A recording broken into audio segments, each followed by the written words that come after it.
Hi there, welcome to our channel. In today's video, I will tell you how to use InVideo AI v3 to create full videos with one prompt. Here, in InVideo we have version 3, which is working amazing for creating different videos that can be used for advertisement. Here we can write the script of any storyline for the video we want to create, and below here you can see you can make animate film, create short videos. Let's make the animate film. Here we can adjust the minutes and the platform where we want to place the video. We can also adjust clip format and add more setting and customization like generative styles. Let pick one of the style. And now click on Continue. Now click on the Generate a Video button. The video is generating now.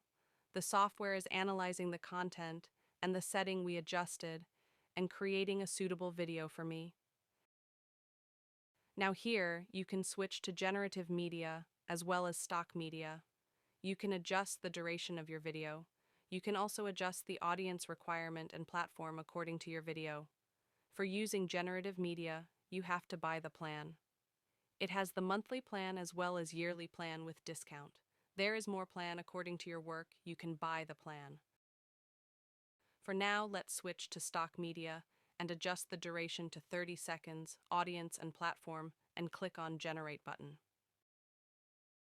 Now the video is generating, and as you can see, that the video is generated. So let's see the generated video. See how beautifully and effectively the software has generated the video. From here you can regenerate by adding some additional prompt. You can also download it from here. Click on the download button, and for this you have to upgrade the plan. And you can also edit it. Click on Edit button, and here you can use different video variations of clips. Music can also be adjusted. You can also add your own script into it. And that's how you can use InVideo AI v3 to create full videos. That's it for today's video. I hope you liked it. If you have any questions, please comment down below us and do subscribe to our channel. Thank you.